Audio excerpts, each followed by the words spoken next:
Hello and welcome everybody. Today I wanted to make a how-to guide on how to S-rank Mission 8 in DMD mode. It's pretty hard for most, but if you're very experienced at the game, probably not. Before we get into the guide, I wanted to let you guys know that this is my first time making a video like this involving articulate sentences to an audience. Although I'm not good at this, but I'll try my best. Now, in this guide, there are many important features and mechanics that you need to utilize in order to increase your chances of getting an S rank. I do want to note that the final style points of the mission determines your rank, and not the style points you have gotten prior to your final fight of that mission.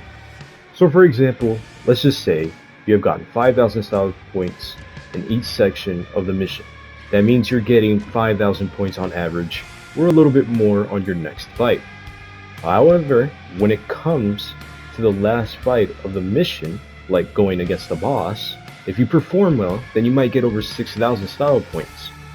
And since it was your last fight, then that is the ultimate score that determines your rank and will either multiply or decrease depending on your bonus or penalty multipliers.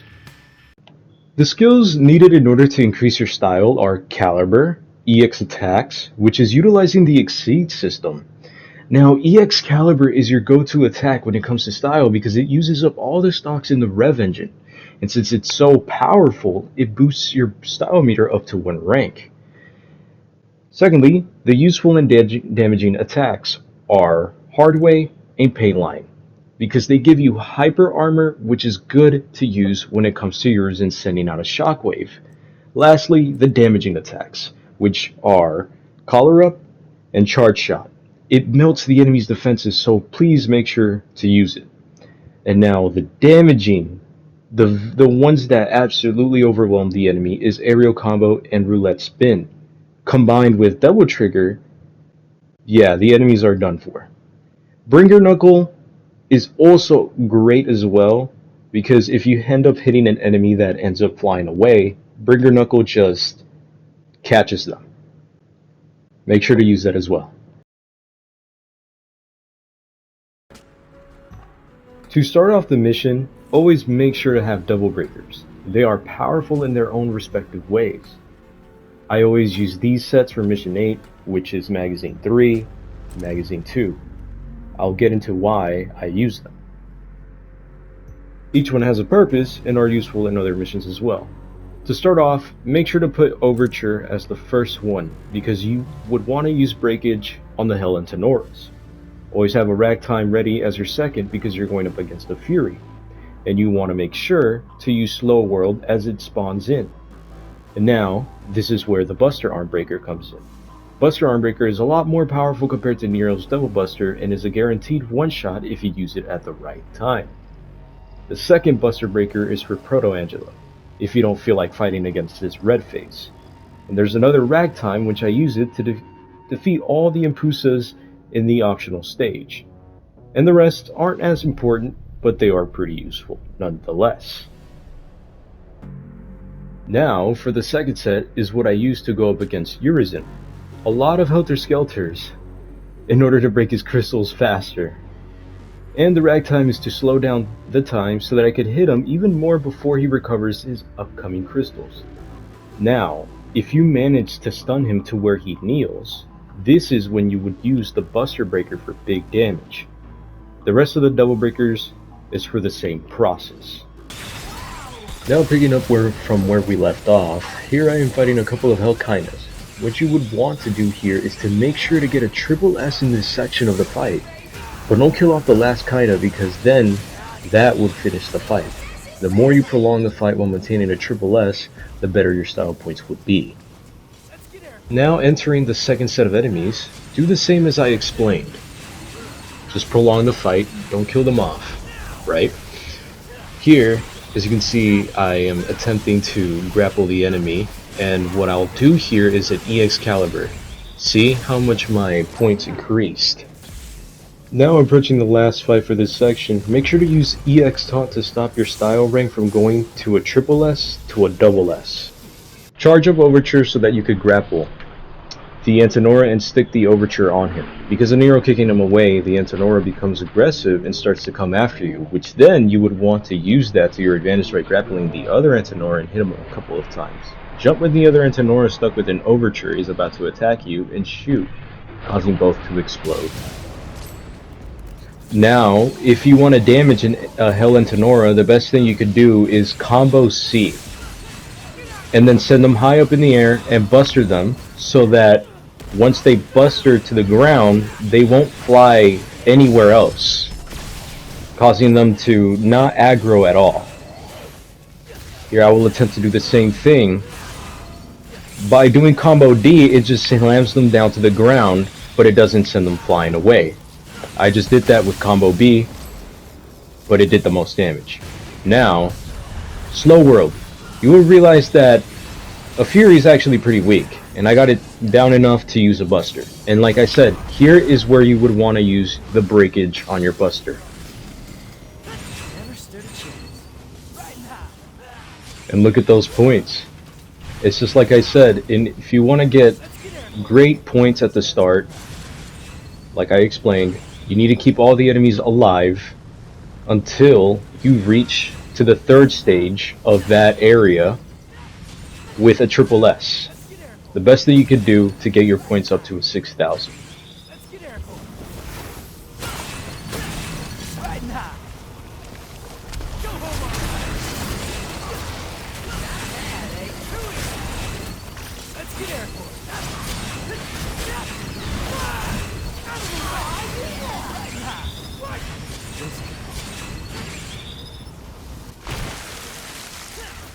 Here I would recommend doing the same thing, but it's a little hard to get a triple S in this section because it's only 2 enemies that are remotely weak. But using a Buster with the Breaker, as you saw, it gave me an S immediately after an A. Now here I'll attempt to get a triple S, but unfortunately it didn't keep the enemy alive because I just shot it. But I think the best way if you want to increase your points is by keeping it alive to the point of reaching the next stage, or the optional one, in which I will do the optional one right here. Now this is where aerial combo, roulette spin, calibers, jump cancels, and grabbing comes into play. I'm going to show you exactly as to why these attacks are very overwhelming to demons.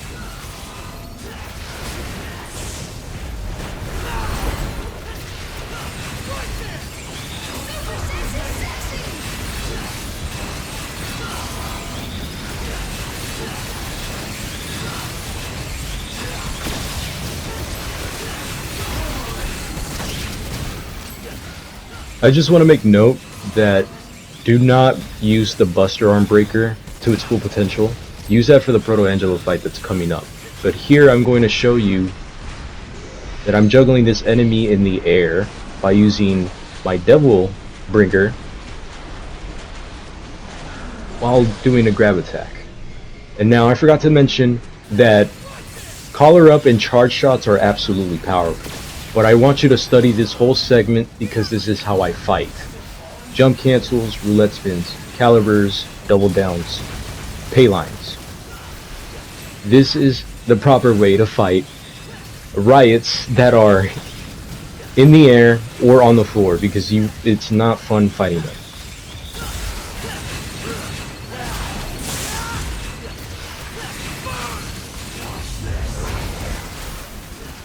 Now, because of this optional fight, I managed to get 6,000 style points, meaning that my next fight, on average, I should get about 6,000 as well.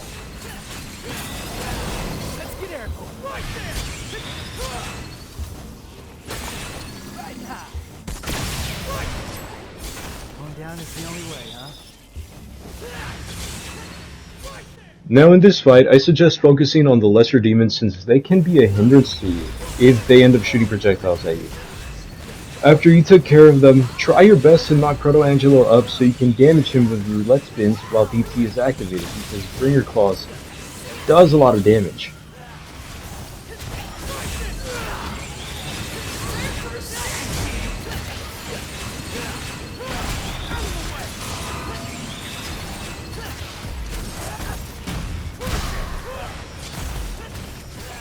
Now the next step is knocking down or knocking up a Proto-Angelo.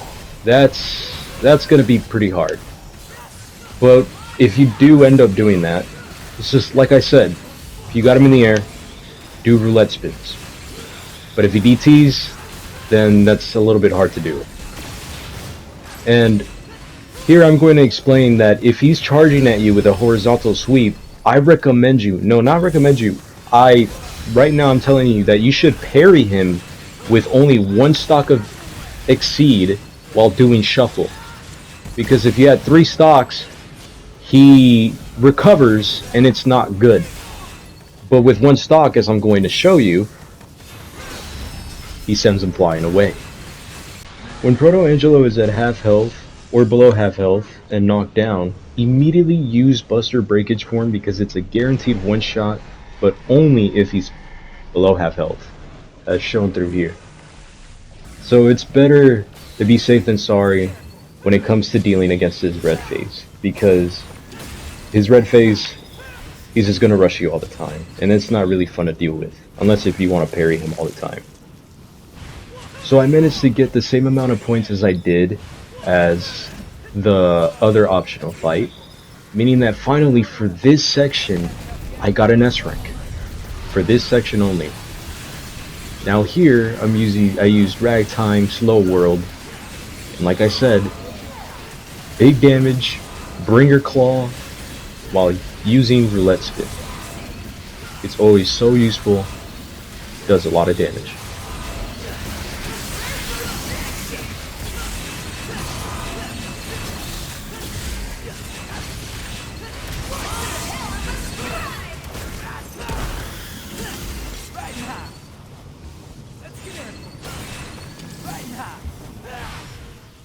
Unfortunately, I couldn't get an S rank on that section, but the Proto-Angelo fight, I managed to get an S rank on that one. Meaning that after I complete this mission, it's going to show up that I got an S on that section. Which is good because then I'll get the average of the other fights. In this arena, go to the right corner so that you'll hit all the enemies with an X streak.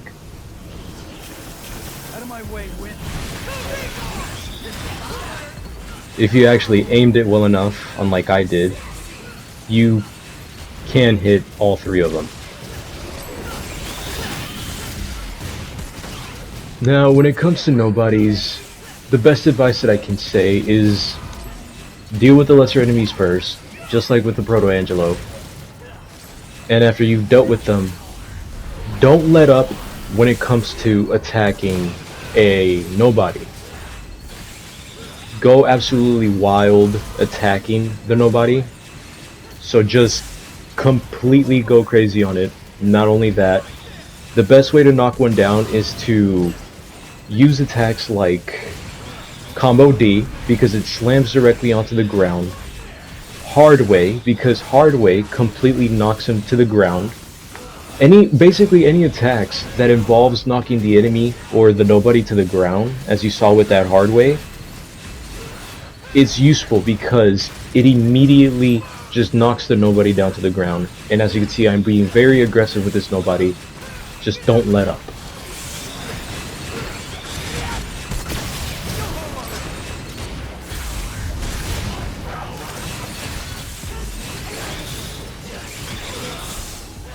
Now, if you pressured it enough to get all of its masks off, I recommend you to immediately go for your EX taunt. Because if you complete your EX taunt, then you get a surge amount of a style rank. Style rank because, well, it goes up to 5 ranks if I remember. Not only that, it gives you so many style points too, so make sure to do that as well. And here I ended up bustering it, and that's how I ended the fight.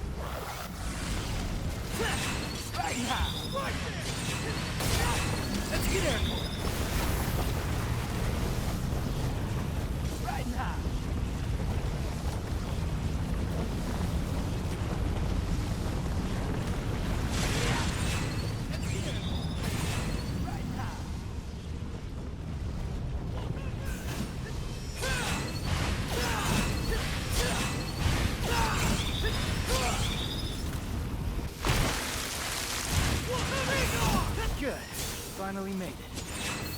Weird. Does it still work?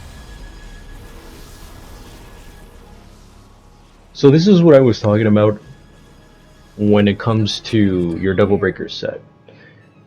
Now, if you want to go against Urizen, which is completely optional in the second phase, then I recommend using this set.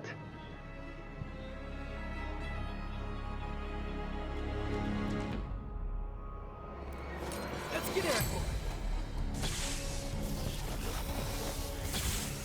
Now grapple these two Impulsas together so that you can hit them in one streak. And basically, to get a triple S in this fight, I recommend getting or using a EX caliber all the way to its full potential. That way you can get a triple S, but it is a little tricky because these are Impulsas. They don't really last that long in a fight. But just try your best, just how I did it with a triple S.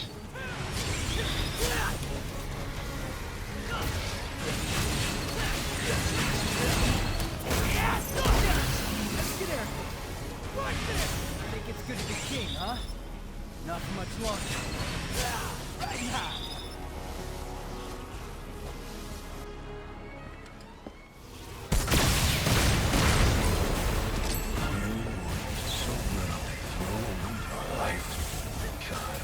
So when it comes to fighting Urizen, as soon as he pulls out a bubble, I want you to shoot a charge shot and 2 collar-ups at the same time, because when the bubble depletes, then all of those bullets that were slowed down impact at the same time, causing major damage. Now here, I tell you, if you want to gain height, jump and use the air taunt, because you gain a lot of height. Not only that, you save yourself from using a air hike.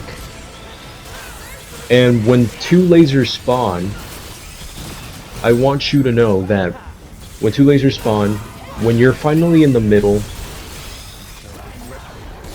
jump and do an air taunt when the fireball comes out, and then after the fireball comes out, then he spawns another one, and I want you to do the same thing.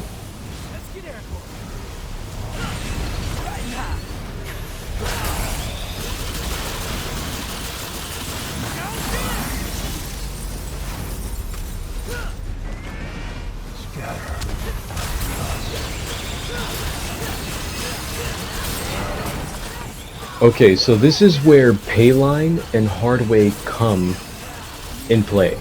Whenever he spawns a shockwave, use either one of the two. And whenever he spawns a projectile, make sure to use Payline, because it's the best way in order to parry a projectile. Not only that, I want to say something that not a lot of people utilize, but the charge shot is very powerful.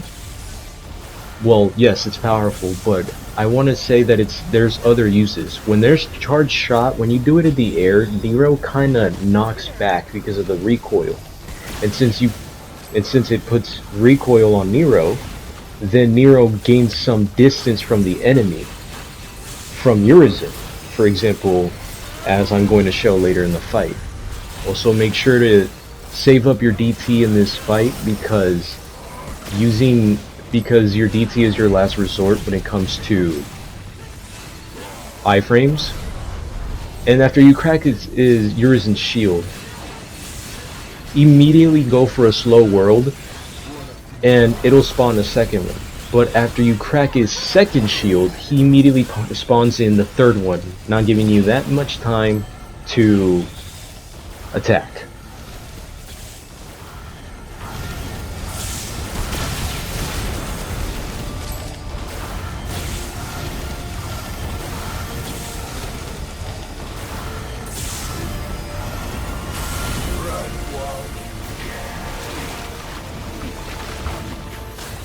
After he uses his tentacle, you're pretty much safe for a duration when it comes to his second tentacle, except for that area back there. But like I said, Hardway is very useful because not only do you have a hyper armor, you also gain distance from the enemy. And like I said, using charge shot right there, it also made it so that Nero could gain some distance from Urizen as well.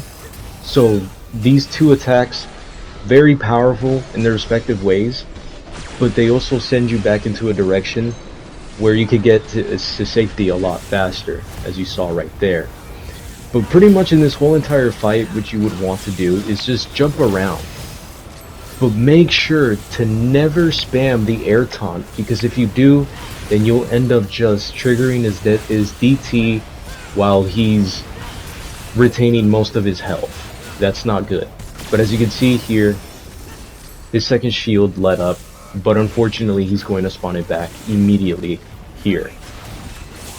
Or maybe a little bit more later than this. But yeah, immediately spawns it. It's not good. And unfortunately I couldn't knock him down, so I have to get rid of my Buster Arm.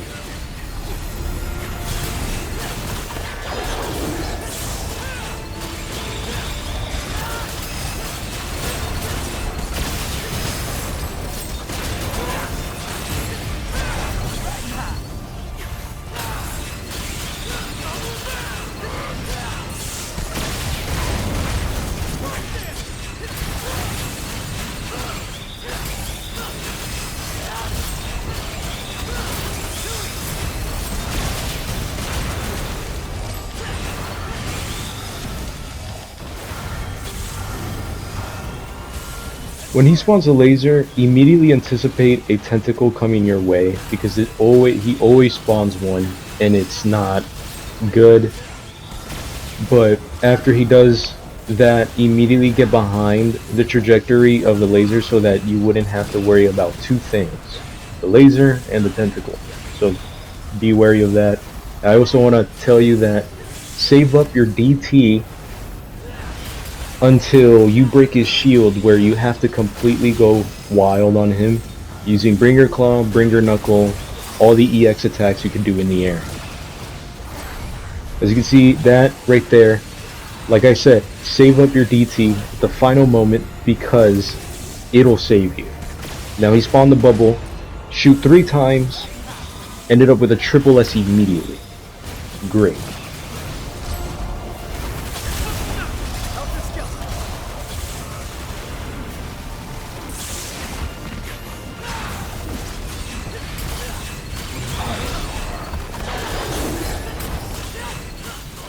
Also, be sure to remember, if you're very up close and he DTs, just remember that he will spawn out a tentacle immediately.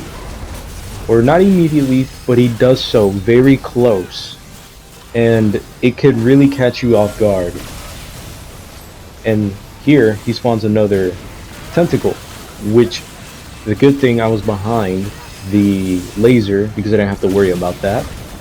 Not only that, using Helter Skelter really saved me right there with breakage. Now I can just spam Slow World. Now with DT, Bringer Claw, EX shuffles, EX aerial combos, I could do a lot of damage here, but unfortunately I was messing up a lot of my timing. But yeah, managing to stun him there, but everything is going well. And like I said, I mean, this fight is completely optional. You don't have to do this fight, but I'm guessing you do have to fight him a little bit. But I hope you guys enjoyed. Unfortunately, I don't have this much time. It's about to end, but I really do hope you guys enjoyed this guide, and I really hope you guys have a good day. Managed to get no damage, but that's not the important part right there. The important part is you guys getting an S rank. I will leave something down in the caption since I don't have much time. Enjoy your day.